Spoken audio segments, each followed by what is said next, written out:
Вітаем, шановныя слухачы, для вас працуюць гук-рэжысёр Тацяна Васількова і журналіст Наталя Сіротка. Неўзабаве святкуем дзень настаўніка, і напярэдадні я вырашыла пагаварыць пра ролю, якую адыгрывае настаўнік у станаўленні чалавека. І таму сёння госць студыі, намеснік дэкана па выхаваўчай рабоце факультэта пачатковай адукацыі Беларускага дзяржаўнага педагагічнага універсітэта імя Максіма Танка Ірына Буторына. Яе імя, дарэчы, мы ўжо неаднаразова ўспаміналі ў іншых выпусках нашай праграмы. Яна аўтар кнігі «Сустрэча з пісьменнікам» або «Як зрабіць урок чытання любімым». З гэтай кнігі і пачнём размовы. Добры дзень, Ірына. Прывітанне. Скажыце, калі ласка, як паўстала гэта кніга, як паўстала ідэя самой кнігі? Ідэя гэтай кнігі народжана самім жыццём. Па сферы сваёй дзейнасці спачатку я была настаўнікам пачатковых класаў, зараз выкладаю будучым настаўнікам. Па сферы сваёй дзейнасці мы заўважылі, што ў час правядзення урокаў літаратурнага чытання ў пачатковай школе у настаўнікаў узнікае праблема знайсці цікавы, адаптаваны для дзяцей матэрыял пра жыццё і творчасць пісьменнікаў.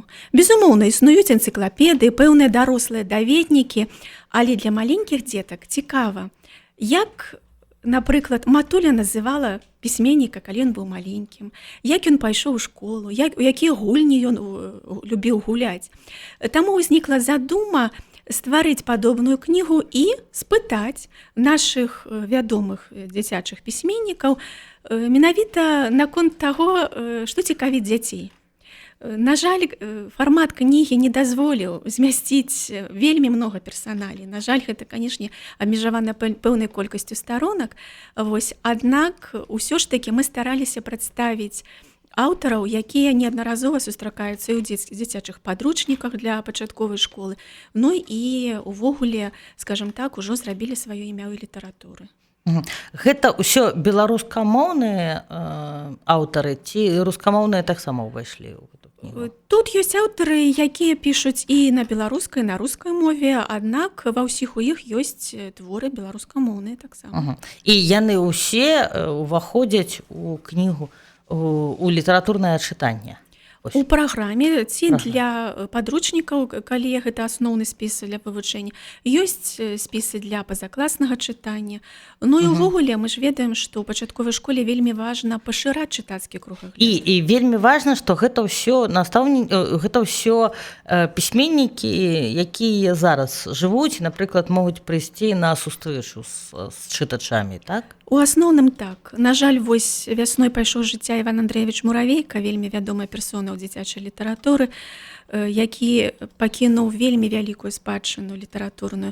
Але мы шчаслівыя таго, што мы паспелі занатаваць яго матэрыял, і ён можа быць выкарыстаны настаўнікамі. То бок вельмі важна, што гэта кніга, гэта вы не ўзялі энцыклапедыю і перапісалі адтуль усе гэтыя? Не. Было складзена 10 блокаў пытанняў. Некаторыя з іх я ўжо агучыла, канешне, былі іншыя, якія былі прапанаваны пісьменнікам. Пісьменнікі паводле гэтых пытанняў зрабілі кароткія біяграфічныя нарысы, можна так сказаць, але менавіта адаптаваныя для дзетак. Важна, што ў кнізе шмат фотаздымкаў, у тым ліку і дзіцячых фотаздымкаў пісьменнікаў, і фотаздымкі пісьменнікаў са сваімі сем'ямі, на сустрэчах з дзеткамі і гэтак далей. І яшчэ ў гэта кніга змяшчае метадычныя рэкамендацыі для настаўнікаў па выкарыстанні біяграфічнага матэрыяла на уроках літаратурнага чытання. Таму што, безумоўна ж, нельга даць дзецям, асабліва маленькім дзецям, вельмі вялікі аб'ём матэрыялу адразу. Вось вы кажаце пра дзяцей, вы маеце на ўвазе тых дзяцей, што вучацца ў пачатковай школе, гэта там з 6-7 год да 10-11. А я ўвесь час, канешне, у вас хачу спытаць пра тых дзяцей, якіх вы выхоўваеце, таму што студэнты, давайце шчыра прызнаем, яны прыходзяць да вас у 17 год, яны сапраўды яшчэ дзеці, і вы сапраўды займаецеся іх выхаваннем, так? Сапраўды? Вось. Так што хачу спытаць, вось прыходзяць яны, нават не ўчарашнія дзеці, а яшчэ дзеці, яны самі шмат ведаюць дзіцячых пісьменнікаў беларускіх, ці гэта таксама даводзіцца назапашваць, з кімсьці знаёміць, неяк пашыраць іх кола знаёмстваў? Шчыра кажучы, цяжка адказаць на гэта пытанне адназначна, таму што вельмі многае залежыць ад канкрэтнага чалавека. Сапраўды ёсць студэнты, якія ведаюць шмат персон, шмат чытаюць, спрабуюць пісаць самі і, скажем, узровень іх літаратурнай адукацыі дастатковы. Але, безумоўна, ёсць людзі, якія па нейкіх прычынах пакуль маюць не вельмі высокі ўзровень, менавіта і чытацкі кругагляд. Аднак гэта жыццё, і мы стараемся рознымі сродкамі павышаць матывацыю да чытання, матывацыю да знаёмства з вядомымі асобамі, у тым ліку і запрашаем аўтараў на факультэт, і самі стараемся наведваць разнастайныя літаратурныя імпрэзы, і тэатры, і музеі для таго, каб культурны далягляд пашыраўся і для таго, каб нашы студэнты ўсё ж такі год за годам станавіліся больш адукаванымі. Вось вы кажаце, далягляд пашыраўся, а я хачу якраз пра іншае пагаварыць. Мне здаецца, сучасныя дзеці якраз даволі няблага могуць быць уключаныя ў кантэкст глобальны, то бок яны чыталі Гарры Поттера, яны чытаюць якіх-небудзь там амерыканскіх аўтараў, не ведаю, брытанскіх, французскіх, іспанскіх, афрыканскіх, але часам бывае, ну, вельмі шмат, бо, канечне, рускіх, але мала чытаюць, але мала заглыблены менавіта ў беларускі кантэкст. Могуць, ну, я ведаю, што дарослыя людзі там блытаюць ЦТ і ЕГЭ, а малыя дзеці, якія, мабыць, шмат глядзяць, там, не ведаю, мульцікаў, там, яны кажуць не міліцыя, а паліцыя. Да? З гэтым вам таксама даводзіцца б неяк працаваць, менавіта з заглыбленнем у беларускі кантэкст.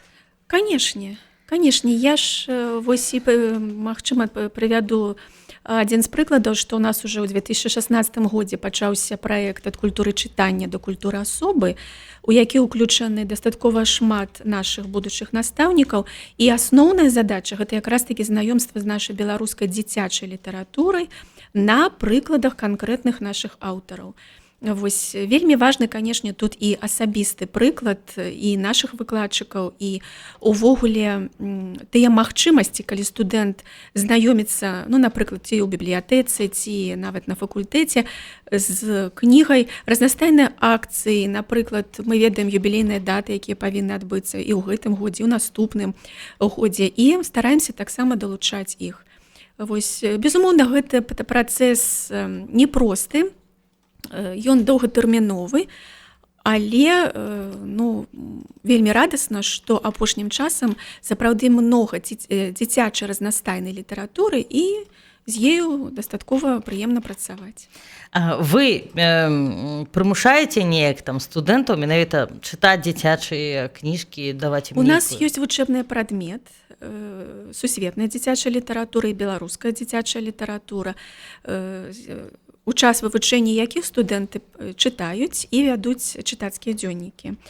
А я, як выкладчык методыкі, напрыклад, трошкі, можа, пра свой вопыт тут скажу, безумоўна, у час заняткаў па методыцы літаратурнага чытання, як класнага, так і пазакласнага, прапаную студэнтам спісы для чытання. Ну, канешне, яны павінны быць знаёмымі з кнігамі, якія дзеці ў школе чытаюць па вучэбнай праграме. І прашу весці так званы метадычны чытацкі дзённік, у які выпісваць не толькі, напрыклад, імёны герояў, асноўную думку, але і пэўныя метадычныя знаходкі, у якой форме можа быць праведзены той ці іншы урок чытання. Таму што ў пачатковай школе ад таго, ці будзе цікавым гэты урок пазакласнага чытання, залежыць, ці будзе далейшы інтарэс у дзетак. Вось літаральна сёння наша лекцыя са студэнтамі 3-го курса, гэта былі формы урокаў пазакласнага чытання, нестандартныя формы пазакласнага чытання, і на практычных занятках мы будзем іх таксама адпрацоўваць, каб яны вучыліся іх праводзіць. Як вы, як чалавек, які вось методыкамі валодае, што вы параіце не толькі настаўнікам, але і бацькам, як зрабіць так, каб дзіцё чытала шмат? Таксама гатовых рэцэптаў тут не дасць ніхто, і гэта мы ўсе добра ведаем. Ёсць шмат распрацаваных дапаможнікаў, але я, напэўна, акрэсліла б наступнае. Першае, канешне, гэта каб і бацькі, і каб настаўнік знаходзіў час індывідуальна сесці і прадставіць гэту кнігу, ну, ці свайму, там сыну ці дачцэ, ці ў цэлым класу. Справа ідзе аб тым, што вельмі важна выкарыстаць прыёмы, якія выклікаюць інтарэс да гэтай кнігі. Пачаць можна з вокладкі, пачаць можна з цікавага прыёма чытання з прыпынкамі, калі мы зачытаем пэўны эпізод, спынімся, а далей уже пачытаем ці па чарзе, ці разам, але там трошкі пазней. Канешне, вельмі важны асабісты прыклад, і пра гэта шмат гавораць і настаўніка, і бацькоў. Калі гаварыць пра школу, то можна прапанаваць такія творчыя прыёмы, як, напрыклад, кніга тыдня, калі ў панядзелак настаўнік прыносіць у клас новую дзіцячую кнігу, віншуе дзяцей з тым, што мы усім класам пачынаем яе чытаць, змяшчае яе ў кутку чытання і на працягу тыдня кіруе працай творчага чытання дзетак. Што значыць кіруе? Безумоўна, не вымушае, не патрабуе такой жорсткай справаздачы. А, як я ўжо сказала, недзе фрагмент пачытаюць разам. Недзе ён падхваліць тых дзяцей, якія самастойна ўзялі кнігу і на перапынку пачалі чытаць. Магчыма, заахвоціць іх наведаць бібліятэку, каб знайсці такую ж кнігу і там намаляваць малюнкі. Гэта ўсё вельмі індывідуальна, але на гэта трэба знаходзіць час. І вось шмат бываючы ў школах, я адзначаю, што настаўнікі, якія не эканомяць час менавіта на працы з дзіцячай кнігай, маюць добрыя вынікі. Я маю на ўвазе, што дзеці таксама з радасцю бягуць да іх, яны прыносяць і самі новыя кнігі, і з бібліятэкі, і з кнігарні. І калі настаўнік сам радасна ад таго, што гэта атрымліваецца добра, то ідзе сітуацыя поспеху, і працэс працягваецца дастаткова эфектыўна. Вось наконт сітуацыі поспеху, мне здаецца, дарэчы, такая штука, як такое прадстаўленне кнігі, сватанне кнігі, яно можа выкарыстоўвацца і бацькамі, і нават там кніга тыдня, чаму б не. А вось сітуацыя поспеху, напрыклад, узнагароджваць за прачытаныя кнігі, весці ўлік колькасці прачытаных старонак ці прачытаных кніг, там, ці прачытаных. Гэта нармальна ці не варта так? Вядзенне так званага чытацкага дзённіка ў методыцы лічыцца адной з распаўсюджаных і эфектыўных форм кіраўніцтва дзіцячым чытаннем. Чытацкі дзённік можна весці па-рознаму. Але у працы з тымі ж нашымі студэнтамі я заўсёды раю, каб гэта была творчая, скажам, кніга настольная, ці можа блакнот, ці творчы каляровы сшытак, скажам, такіх неабавязковых работ. Ні ў якім сэнсе гэта не павінна быць пісьмовае пераказванне сюжэту. Гэта не нейкія прымусовыя звесткі, а як бы увасабленне чытача ад гэтай кнігі. Ну, можна, канешне, запісаць дату чытання, запісаць назву, прозвішча аўтара. Але далей гэта павінна ісці ўжо творчасць дзіцяці. Можна стварыць малюнак, можна зрабіць пейзажны фотаздымак, калі гэта кніга, напрыклад, пэўная там пейзажная лірыка, творы пра восень, пра зіму і гэтак далей. Можна нават вылепіць пластыліну і зрабіць фотаздымак, уклеіць, напрыклад, у гэты сшытак. Я маю на ўвазе, што кожная кніга павінна быць асэнсавана на творчым узроўні. Вось такія, скажам, патрабаванні пэўных жорсткіх там пісьмовых пераказаў часта адбіваюць у дзяцей ахвоту. Таму не варта гэта прасіць рабіць у дзяцей пачатковых класаў і наадварот заахвочваць іх да стварэння творчых работ. Нават тых жа крыжаванак па пэўнай казцы ці віктарын, якія пасля можна дзецям у класе прадставіць, і добрую адзнаку за гэта атрымаць, чаму не? Вось, мы падыходзім тады да такога пытання, навошта ўвогуле сучаснаму чалавеку чытаць. Ці сапраўды для чалавека 21-го стагоддзя навык чытання такі ж важны, якім ён быў папярэднія 5 стагоддзяў, калі асноўнай крыніцай інфармацыі была кніга. Зараз у нас розныя крыніцы інфармацыі, і умець бачыць і аналізаваць трэба не толькі тэкст. Канешне, навык чытання папяровай кнігі, напрыклад, электроннай, істотна адрозніваецца, так? І пра гэта скажуць усе спецыялісты камп'ютарнай галіны таксама. Але сам навык чытання, безумоўна, уваходзіць у лік універсальных навыкаў 21-го стагоддзя. Гэта нават не патрабуе доказаў і міжнародныя даследаванні, ну, вот, накшталт даследавання PISA, вось, і іншыя даследаванні, якія праводзяцца ў свеце, даказваюць, што неабходна вучыць дзяцей не проста чытаць у тэхнічным сэнсе, а ўмець працаваць з інфармацыяй, сапраўды. Толькі мастацкая кніга і, напрыклад, даведачная літаратура – гэта кнігі рознай спецыфікі. І тут, канешне, можна выкарыстоўваць розныя прыёмы і сродкі працы. Вось, аднак, канешне, гэты навык універсальны, і яго трэба фарміраваць і ўдасканальваць усё жыццё. Вяртаючыся да вашых студэнтаў, да вашых дзяцей, прыходзяць да вас дзеці, выпускаюцца ўжо дарослыя людзі, спецыялісты. Ці адбываецца з імі нейкая метамарфоза, ці адбываецца з імі нейкі крызіс, калі яны разумеюць, што вось тое, што для іх здавалася там нейкім жартам, ну, прыйшлі, стане іх пакліканнем, прафесіяй там на ўсё жыццё, ці наадварот, калі яны разумеюць, што гэта былі іх ілюзіі і трэба шукаць нешта іншае. Гэта ўсё індывідуальна вельмі і залежыць ад асаблівасці асобы. Канешне, да нас паступаюць і студэнты з педагагічных дынастый. Ёсць нават будучыя настаўнікі, якія будуць настаўнікам ужо ў 5-м ці 6-м пакаленні. І гэта тыя людзі, якія выраслі ў настаўніцкім асяроддзі і матывавана паступілі да нас.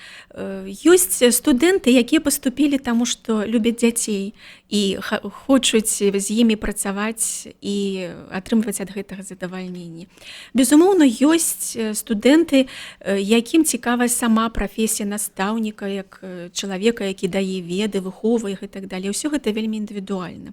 Калі гаварыць пра сам працэс навучання, канешне, бываюць розныя гісторыі, і як у адзін бок, так і ў другі. Ёсць, напрыклад, гісторыі, калі студэнт паступае і пакуль да канца не разумее, якая прафесія яго чакае, чым давядзецца займацца. Але на працягу гэтых 4 гадоў бачыш, што сапраўды ён на сваім месцы, і пасля, калі яшчэ школа падтрымае гэтага маладога спецыяліста і дапаможа яму акрэпнуць, то, канешне, яго ўсё атрымліваецца.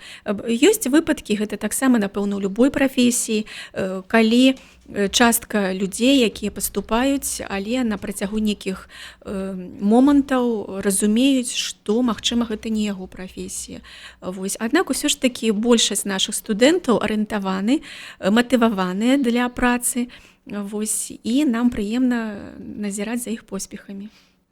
Вось хачу спытаць, калі ўзнікае сталая матывацыя быць педагогам. Ведаю, што ў 1-м класе амаль усе дзяўчынкі хочуць быць падобныя на сваю настаўніцу, і вось як доўга цягнецца вось гэта дзіцячая матывацыя, калі ўзнікае сапраўдная дарослая, на якую можна ўжо абаперціся. Ці гэта ўзнікае перад 1-м курсам, ці там курсе на 3-м, ці гэта ўзнікае яшчэ падчас адбору, напрыклад, у педагагічныя класы, ці яшчэ раней? Ну, гэта таксама... Ці варта з гэтым спяшацца, ці наадварот? Вельмі індывідуальна. І таксама нават сярод нашых студэнтаў ёсць будучыя настаўнікі, якія вырашылі стаць настаўнікам ужо ў пачатковай школе. І калі мы аналізуем вопыт іх першага настаўніка, яны з захапленнем расказваюць, што, канешне, гэта персона тая, якая памятаецца ім усё школьнае жыццё, нават зараз, і многія нават пасля імкнуцца вярнуцца ў свае школы, каб працаваць побач са сваім першым настаўнікам. Такія таксама людзі ёсць. Як гавораць псіхолагі, прафесійная арыентацыя дзіцяці, канешне, фарміруецца недзе бліжэй, скажам, да 9 класа, і вось апошнія гады навучання, гэта ўжо самыя такія гады, калі, скажам, дзіця думае пра выбар прафесіі. Як кажуць бацькі, далёка не ўсе дзеці нават і ў 10-11 класе менавіта трывала ведаюць пра выбар сваёй прафесіі. Напэўна, таму і праводзяцца прафесійныя сустрэчы, прафесійна арыентаваныя сустрэчы, і дастаткова многа іх праводзіцца з вучнямі 10-11 класаў, каб расказаць пра спецыфіку прафесіі. Ну і ёсць людзі, як я ўжо сказала, якія, паступіўшы на 1-шы курс, яшчэ, скажем так, думаюць, сумняваюцца, ці правільна яны зрабілі. Але ўсё ж такі вось на працягу навучання ну скажем, ужо там курсы да другога, вось ну часцей яны ўжо так дастаткова добра перакананыя ў выбары прафесій. І канешне, студэнты вельмі чакаюць перыяды практыкі. Вось калі яны спрабуюць ужо актыўна працаваць, актыўна, скажем, паспрабаваць сябе ў ролі настаўніка, для іх гэта вельмі многа значыць. Вось і тады вось яны ўжо нават па-іншаму разважаць пачынаюць, таму што яны прапусцілі ўсе гэтыя ўрокі праз сябе, і гэта значыць атрымалі свой такі ўжо першы прафесійны вопыт. Сутыкнуліся з рэальнымі дзеткамі і шмат што перасэнсавалі ў сваім жыцці. Вось пра педагагічныя класы. Паступаюць да вас дзеці з педагагічных класаў уже не першы год. Звычайна вельмі хваляць такіх дзяцей. Чаму? Таму што часцей за ўсё вучні, якія яшчэ ў школе вучыліся ў педагагічных класах, яны ўжо маюць пэўны вопыт шляхам вывучэння прадмета, уводзены ў педагагічную прафесію. Ён праводзіцца, значыць, у кожным педагагічным класе. Акрамя гэтага, канешне, яны больш бываюць у класах не ў якасці вучня, а ў якасці, напрыклад, чалавека, які можа паназіраць, дапамагчы настаўніку. Ёсць нават педагагічныя пробы, калі яны спрабуюць правесці, падрыхтаваць і правесці урок у той же там пачатковай школе ці ў тым там класах сярэдняй школы, якія іх цікавяць. Вось, канешне, студэнты, выпускнікі педагагічных класаў да нас паступаюць і прыносяць сваё партфоліа, у якім яны на працягу гэтых гадоў навучання у педагагічным класе гэта партфоліо яны збіралі ўсе свае сертыфікаты, дыпломы, іншыя сведкі іх поспехаў, у тым ліку іх першыя канспекты уроку, якія яны рыхтавалі. Канешне, шмат фотаздымкаў. Вось, таму гэта проста тыя студэнты, якія, ну, можа, на паўкрока бліжэй да прафесіі настаўніка, таму што яны ўжо нешта паспрабавалі самі. Вось на што ўплывае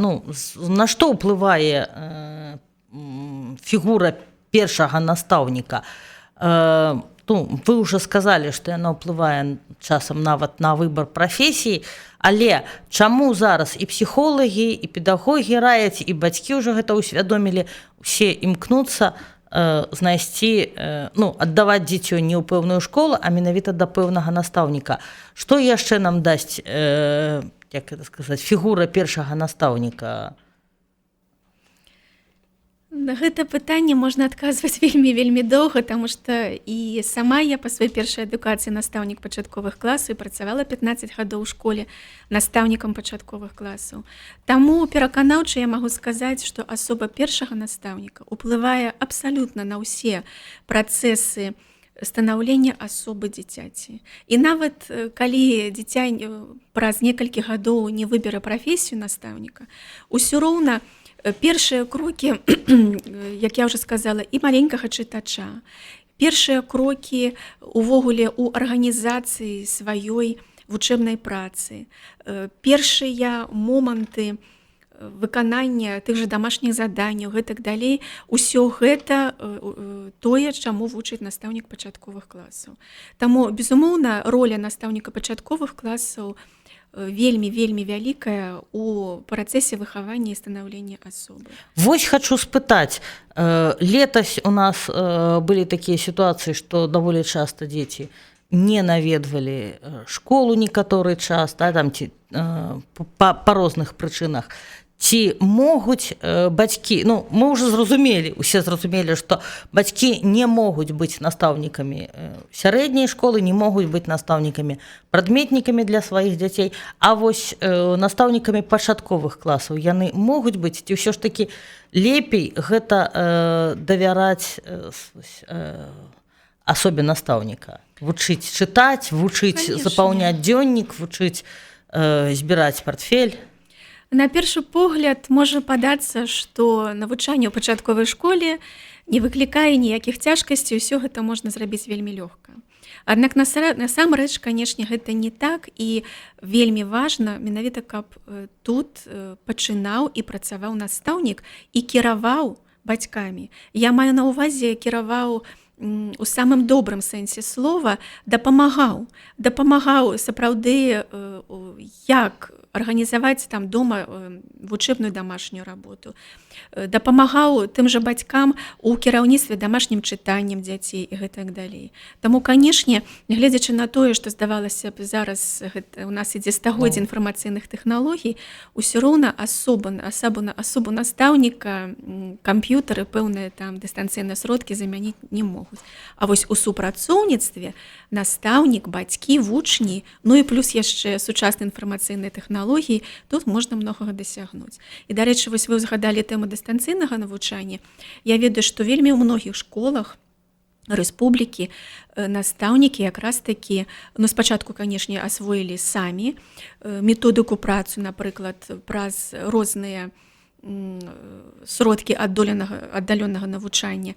Вось, а пасля вучылі і бацькоў працаваць, напрыклад, там праз Zoom, там ці праз іншыя сродкі дыстанцыйнага навучання. Вось, і я ведаю якраз такі, што праца была наладжана дастаткова эфектыўна, ну, каб і дзеці атрымлівалі такія трывалыя веды. І бацькі не заставаліся ў баку, і настаўнік мог кіраваць гэтым працэсам. Вельмі часта кажуць, што настаўнік павінен любіць дзяцей, але ну, гэта такая абстрактная фраза, чым канкрэтна яе варта напоўніць? Што значыць любіць дзяцей? Якіх мы паводзін, якога стаўлення мы чакаем ад настаўніка? Ну, гэта перш за ўсё настаўнік, які умее бачыць перспектывы сваёй дзейнасці. У кожным класе ёсць дзеці вельмі розных характараў, вельмі розных тэмпераментаў, інтарэсаў і гэтак далей. І вось праца настаўніка перш за ўсё заўважыць асобу кожнага дзіцяці. І нездарма ж кажуць так, што мы павінны выкарыстоўваць асобасна арыентаваны падыход. Гэта цяжка, і не заўсёды гэта атрымліваецца, але вось гэта паняцце, напэўна, настаўніцкай любові, яно і ўключае асобасна арыентаваны падыход да дзяцей.